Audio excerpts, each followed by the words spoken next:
Hi, I'm Bill Vales. Today I'm with Tom Vales, also known as Dr. Electricity. In our previous two shows, Radioactivity number 1 and Radioactivity number 2, we introduced the topic of radioactivity and discussed some of the basic principles and characteristics of radioactivity. You can look at your LCTV guide to see when Radioactivity number 1 and number 2 are running during our regular programming. Or you can view these shows on your computer by accessing the LCTV on-demand website. Instructions for how to access the LCTV website will be displayed for you. Tom, where we left off in Radioactivity 2, we were talking about a number of objects that contained radioactive isotopes. Yeah. Okay, in yesteryear, so to speak. Mm-hmm. But it turns out that there's a number of items used today that take advantage of radioactive isotopes, and some that have great benefit to society. So why don't we pick up the conversation there and talk about some of these objects that we use today that have radioactivity in them. Well, this is a camera lens that came off of a Mamiya camera about late 1950s, 1960.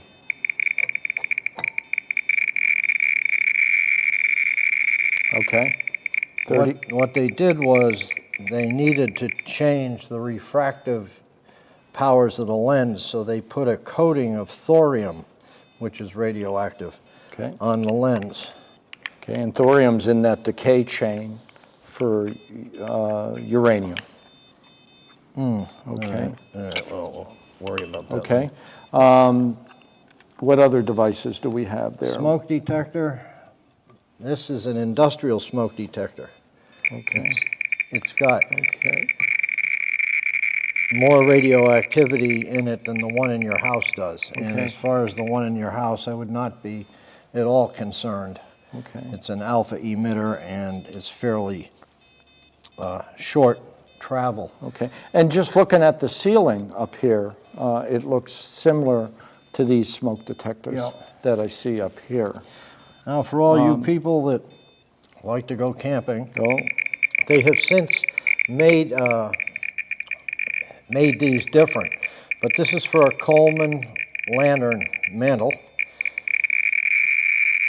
Those are the mantles that you put into a camping lantern. Yeah, and it's thorium again. Thorium. Okay.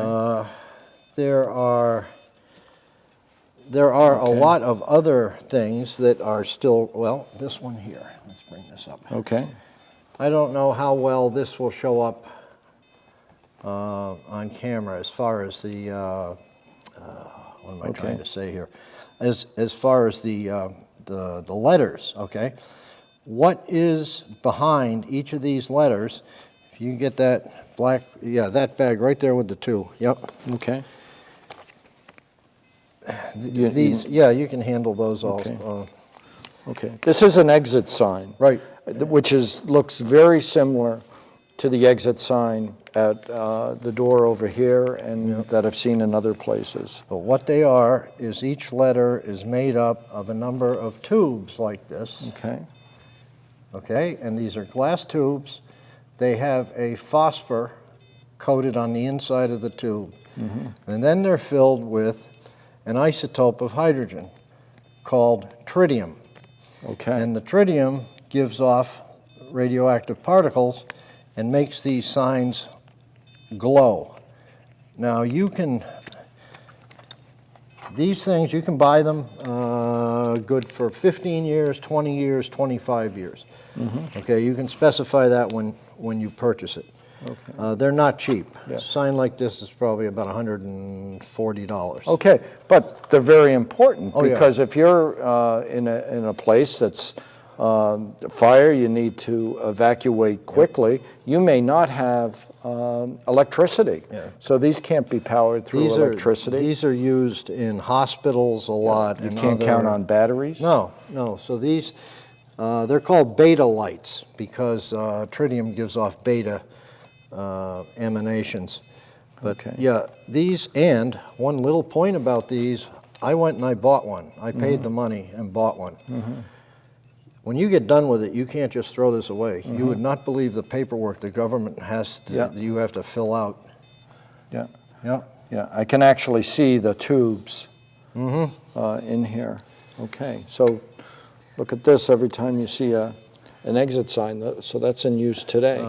Isotopes are used a lot in medicine, okay? And a lot of them are very specific.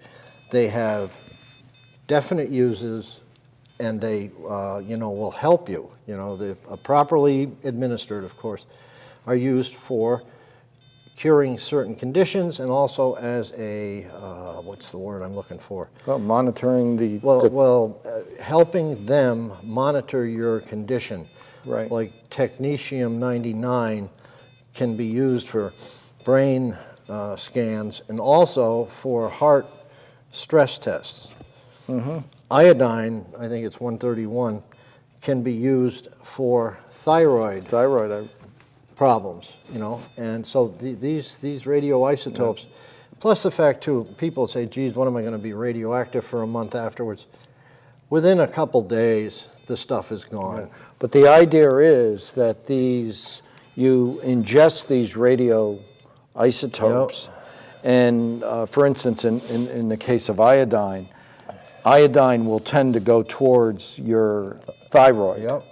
Okay, so when your thyroid gets radiated, irradiated, they can then use devices to monitor what your thyroid is doing. They can do all sorts of things. So this allows you to really target things, rather than going for certain cancer treatments which may apply radiation to an area larger than the area that you'd like to treat. Yeah. You can now target things a lot more precisely. Well, you can see that when you get an X-ray.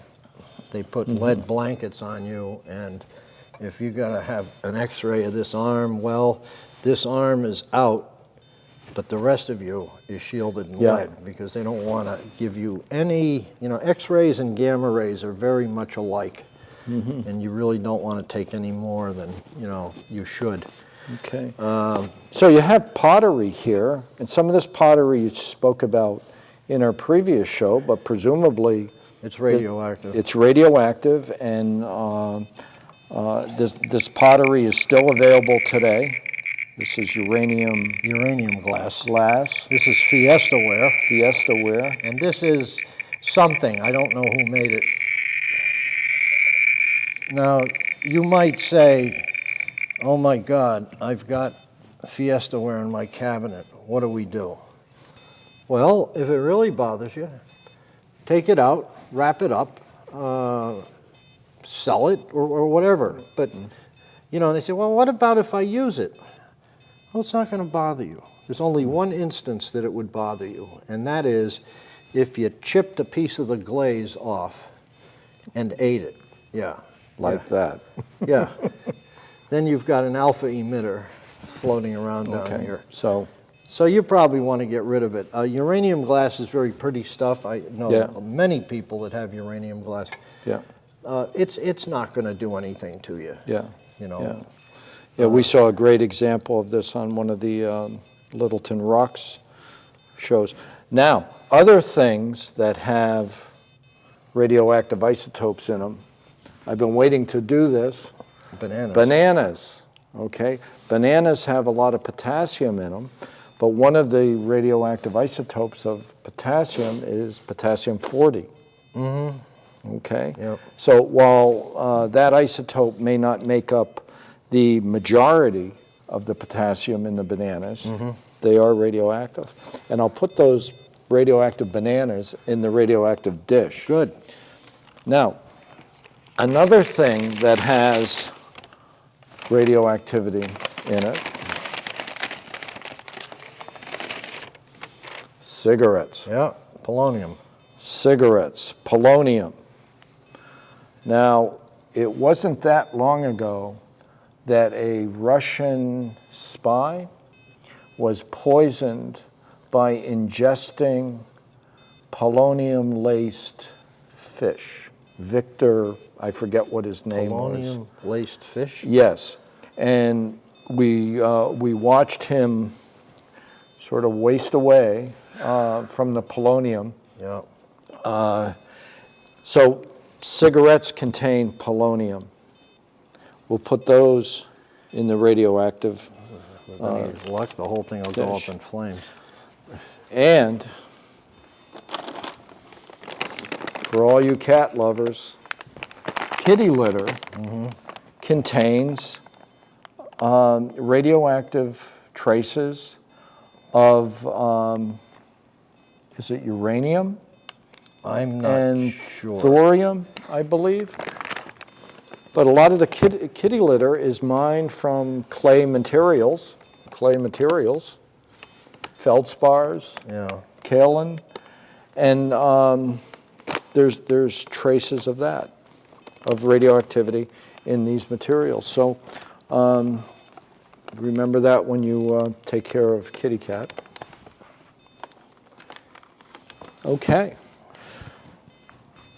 I suspect that just scratches the surface of where we see radioactivity Toilets. in Toilets. in the In the porcelain. pottery, yeah. Yeah, in the pot. So really, anywhere where Yeah. porcelain is used. Old style TVs, the old CRT type. Yeah. You know, not the flat screen. Yeah, and let's not forget radon that's in the ground and filters into your cellar, and you want to get rid of it. And radon comes from the geology in this area. Yep. Granitic rocks. This may be a good time to show. You have some rock samples here. Yeah, these are Why just don't you show some of these? now. This is difficult to show. Okay, what is this? This is called betaphyte. Betaphyte. Yep, and you can find that in Canada. Okay. Okay. That's another alpha emitter. Alpha emitter. Okay. Okay, do that. Okay. Just set that down. Let's Okay. grab. So if you're out rock hunting, This sample has a pedigree. Okay, this came from a fellow's collection who was a noted rock hound. And you can see in it that it's sort of like got yellow and then dark.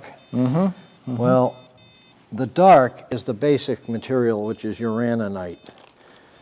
The yellow, and there's a little orange too, are what they call secondary minerals that tend to form with uranium. This happens. You tend to get several different things forming. And you can see that that's pretty active. This came from the Myvita mine, I believe, in Arizona. okay. And that happens in geology in general. When minerals are forming, you get primary minerals Yep. and you get secondary minerals. This is So called, it's not necessarily unique to this is called uranium. Yeah, Ellsworthite, which is another uranium mineral. And I'm not going to take it out of the bag, but that doesn't sound that active. If you take it out of the bag, just that bit of plastic will knock down alpha like you wouldn't believe. Wow. It's and this, you can see right here. Let's show this too. This is uraninite and I believe some torbanite. Yep, it's listed as being 38,000 counts per minute. 38,000 counts per minute. That's pretty hot. Yep, you can Okay. set that down. Now we have a piece here that's really unusual. Oh, this. Yeah, I picked this up a few years ago at one of the gatherings that I go to. This is interesting. I can take this out. Yeah, you can take it out. This is a piece of whalebone Whalebone. that is radioactive. Now, I couldn't say for sure if this is whalebone, but I certainly believe the person that got it from. And you can tell bone by looking at these canals here. You have these canals that are used for carrying blood. So, okay.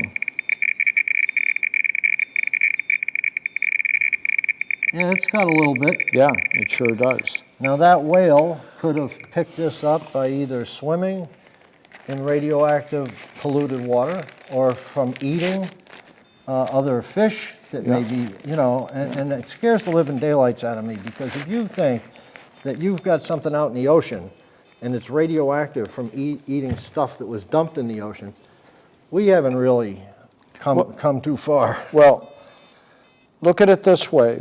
We had a reactor over in Japan. They had a catastrophic tsunami and earthquake, the Fukushima reactor.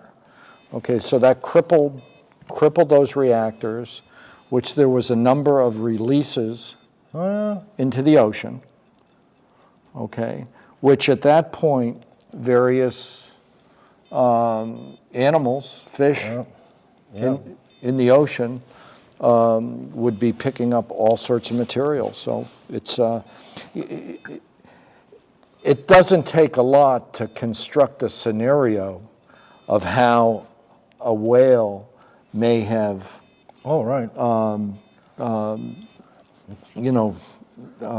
ingested some radioactive isotopes. Well, there's an event that started back in 1942, and that was the Manhattan Project at Los Alamos. And it was a gathering of the smartest minds on the planet with one intent, and that was to make a nuclear device. Well, before they could make the nuclear device, they had to know whether or not they could get a sustainable chain reaction in uranium-235. If they could, that was fine. If they couldn't, then they couldn't build the bomb. Okay, but the idea for our audience, because lots of people aren't that old, in 1942 we were at war with Germany and Japan. So the idea was to end the war, build a device. Well, this could not happen until they could, get the chain reaction. So in Chicago, in Stagg Field, under the bleachers, in Enrico Fermi's office, was built the first atomic pile, which was blocks of graphite, some solid, some with holes in them. This was all calculated out. The holes would take the uranium, and they built this thing. And then, well, the upshot of it was they got and sustained a chain reaction in this pile. Who was Enrico Fermi? He's a physicist from Italy. He was, I think he escaped Mussolini. Okay. But guy was incredible. Brilliant mind, Nobel Prize winner. Oh yeah.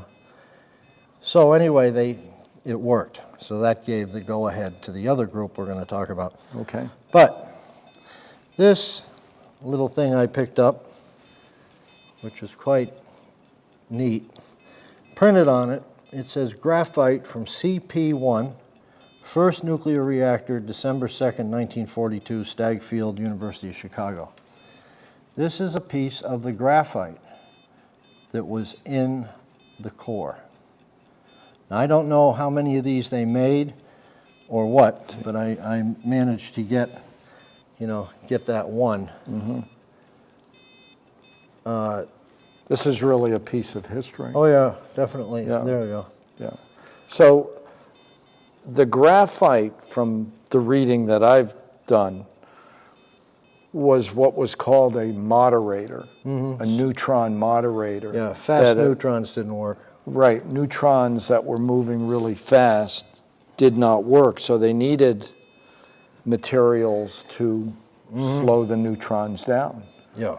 And they learned, I guess through experimentation, that graphite was one of the... oh yeah, they were shooting stuff at all sorts of things. That graphite was one of the materials that would slow neutrons down and thereby help sustain a chain reaction. A chain reaction. Now, So this is a that gave piece the of that. go-ahead to the next thing, and that was the Manhattan Project, which was, That said it was feasible. yeah, that said it was feasible. So now the Manhattan Project came to be. General Leslie Groves was in command of the whole thing, start to finish. And Robert Oppenheimer was in charge of building the bomb. And out in Los Alamos, and it was super secret stuff. They actually assembled at Los Alamos the finest minds in physics, chemistry, and a whole host of other sciences together to build this device very quickly, because this was 1942. 18 months they had. Okay, they had 18 months to build this, and the scope of this project was incredible, what they had to do to build this. Now, if you want to take a look at this, this is a sign that was, okay, this was a sign that was posted outside the gate at What you see here, what you do here. what you hear here, when you leave here, let it stay here.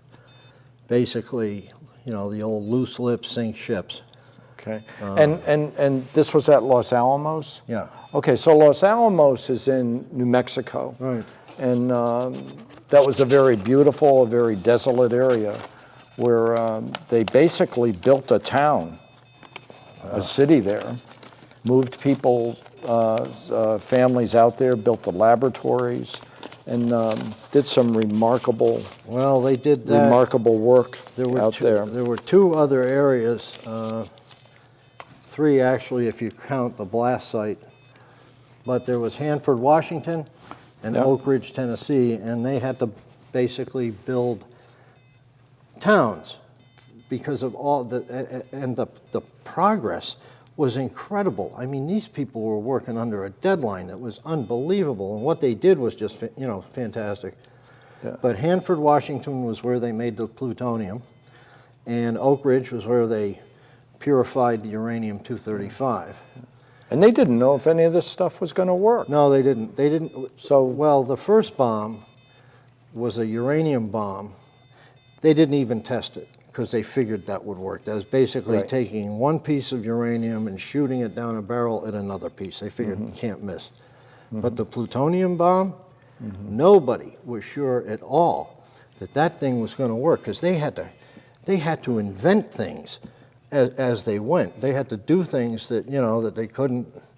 Now the amount, I think it's important to give some sense for the amount of this is called fissible material that was needed. I think in the case of the plutonium bomb, maybe as big as a grapefruit on that order. Well, on that, a little bit bigger, but Okay. not a whole lot. Okay, Yeah. okay. That's not a lot of material, okay? A lot Yeah. of Yeah. material. And I guess that is where Einstein's famous theory comes into play, Oh, E that the equals- amount of E equals mc squared. Yeah, a little bit of mass. A little bit of mass. A whole lot of energy. Okay, you get a whole lot of energy because you're multiplying that mass by the Yeah. speed of light squared. So, Yeah, it Yeah. was, they had so many people out there. So in our remaining time, I'd like you to talk a little bit about a couple nuclear incidents that have occurred at, we have Chernobyl, but before you go to Chernobyl, let's do this in order. We have 3 Mile Island, which was a nuclear incident that we had in this country was that in the 70s?